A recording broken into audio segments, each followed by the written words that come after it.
And when we read sa Matthew 28, latawan nyo din ang ginambal. What is the context of these verses? We all know that this is the Great Commission. But amo lang na, lakat ikaw, mga disciple ikaw, mga pingapi ka mo, one-on-one ka mo, discipleship, then you are glorifying God.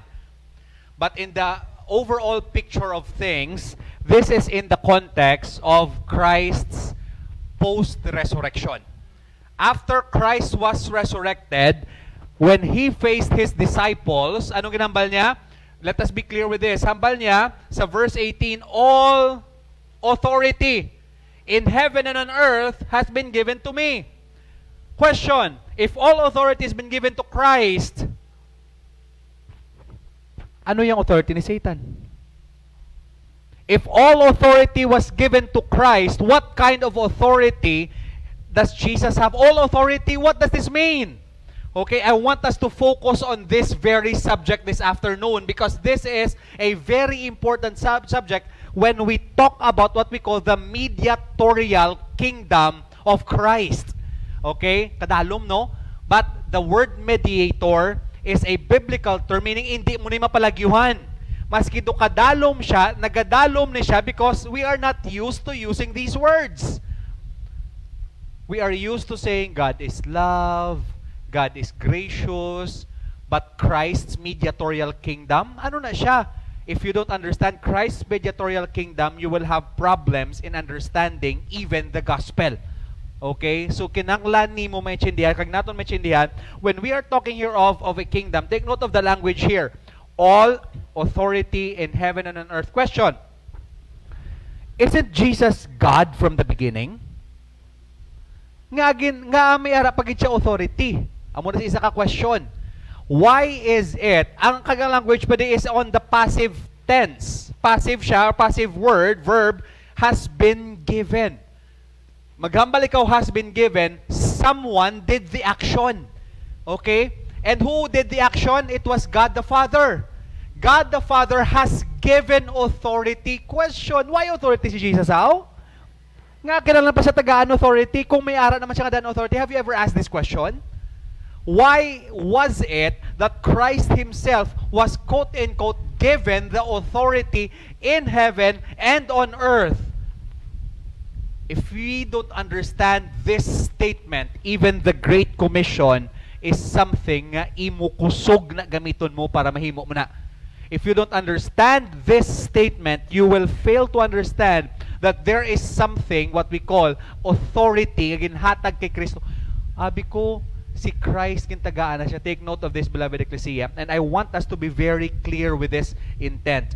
This statement by Jesus, all authority in heaven and on earth has been given to me.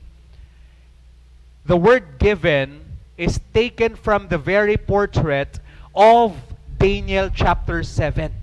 On Daniel chapter 7, when the beast was defeated, Daniel saw what happened next. And I saw in the night visions, behold, with the clouds of heaven, this is God Himself, but there is a problem. This God, the one who alone rides on the clouds, is called the Son of Man. Okay, He is the Son of Man, and He came to the Ancient of Days. The Ancient of Days is God Himself. Tiari God man eh. Tinga may God, do we have two gods? No, that is heresy. We don't have two gods. We don't have three gods. We only have one God. But this one God is in three persons. That is the doctrine of the Trinity. And even in Daniel chapter 7, the doctrine of the uniqueness of the Son of God or the Son of Man is portrayed here. Ano na siya ang language? The Son of Man goes to the Ancient of Days. And theologians would say that this is the very picture of the post-resurrection. After the resurrection of Christ, during the ascension of Christ, there is given to the Son of Man, there is given to Christ, the God-man, the nations. Who is the inheritor of the nations? The inheritor of the nations is the one who conquered death. The inheritor of the nations is the son of Adam, the son of Abraham, the son of David, who will perfectly obey the law of Moses. Take note of this language, and not just the law of Moses, but the law of God.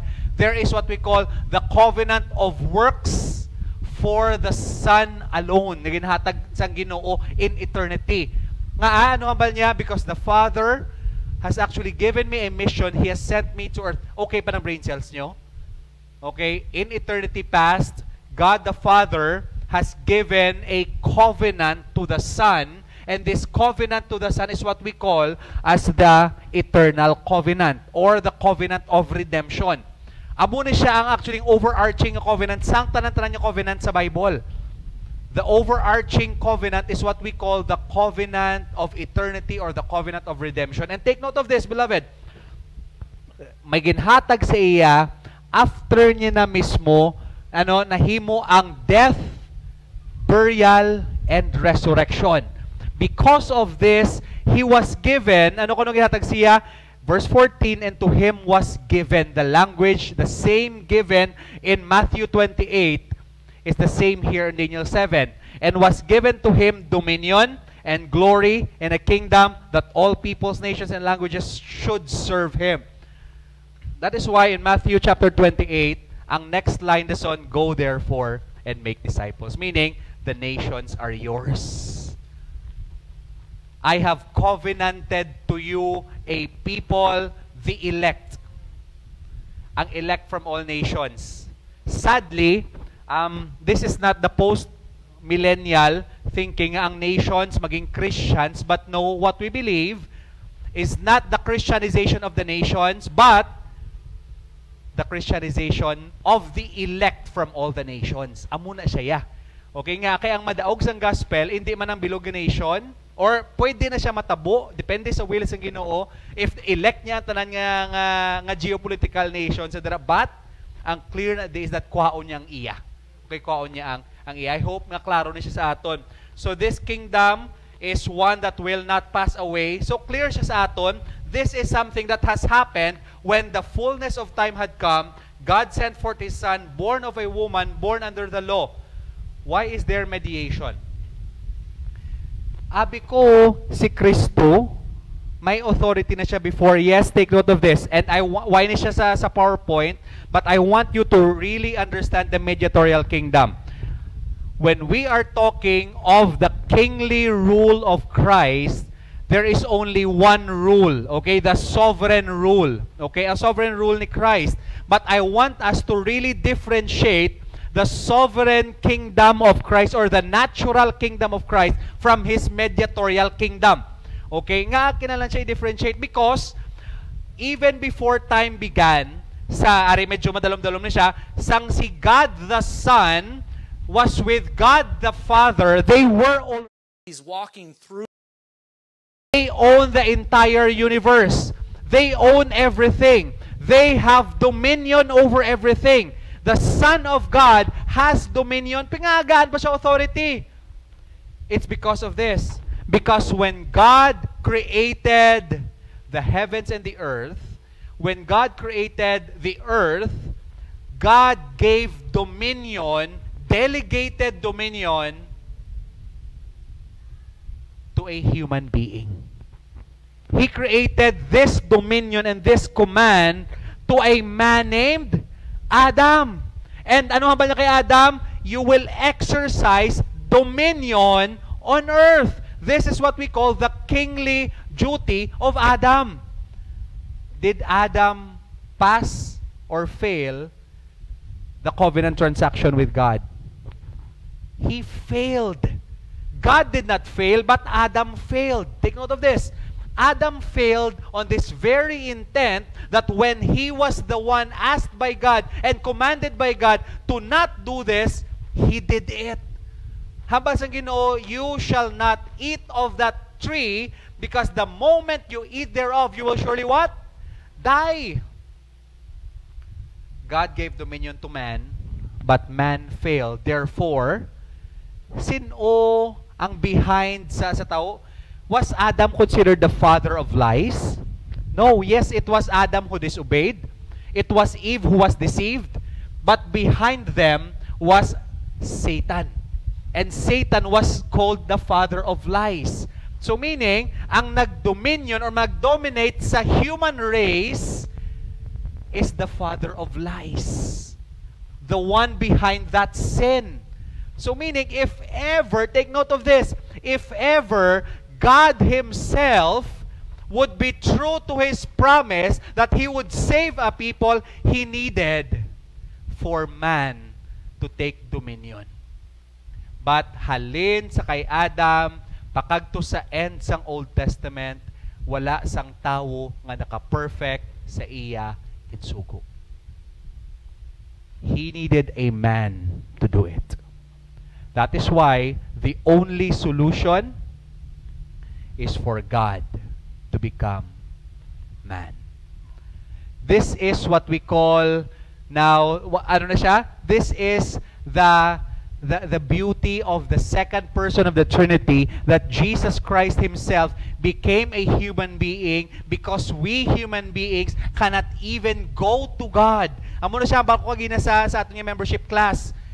We call this term mediator. We needed a mediator before God and man. Why? The word mediator, halin sa word nga media or medium, nagapatunga. Okay?